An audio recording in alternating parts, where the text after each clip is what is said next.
ছাগলকাণ্ডে আলোচিত জাতীয় রাজস্ব বোর্ডের সাবেক কর্মকর্তা মতিউর রহমানের স্ত্রী নরসিংদীর রায়পুরা উপজেলার সাবেক চেয়ারম্যান লাইলা কানিজ লাকির 7 দিনের রিমান্ড চেয়ে আবেদন করেছে দুদক।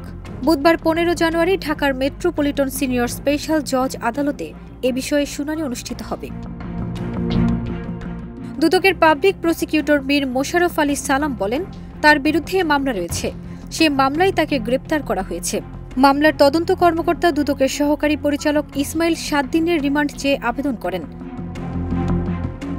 রিমান্ড আবেদনে মামলার তদন্ত কর্মকর্তা বলেন, আসামি লাইলা কানিজ 13,51,58,000 টাকার জ্ঞাত আয় বহির্ভূত সম্পদ অর্জন করেছেন।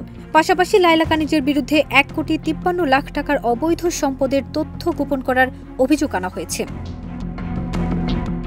কুরবানির জন্য 15 লাখ টাকা দিয়ে একটি ছাগল কিনতে গিয়ে আলোচনায় আসেন মুশফিকুর রহমান ইফাত নামের এক যুবক।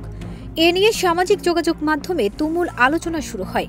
বলা হয়, তার বাবা এনবিআর সদস্য এবং কাস্টমস, এক্সাইজ ও ভ্যাট আপিলাত ট্রাইব্যুনালের প্রেসিডেন্ট মতিউর রহমান। এরপর আলোচনা চলে মতিউর রহমান ও তার পরিবারের সদস্যদের কোথায় কি সম্পদ রয়েছে এসব নিয়ে।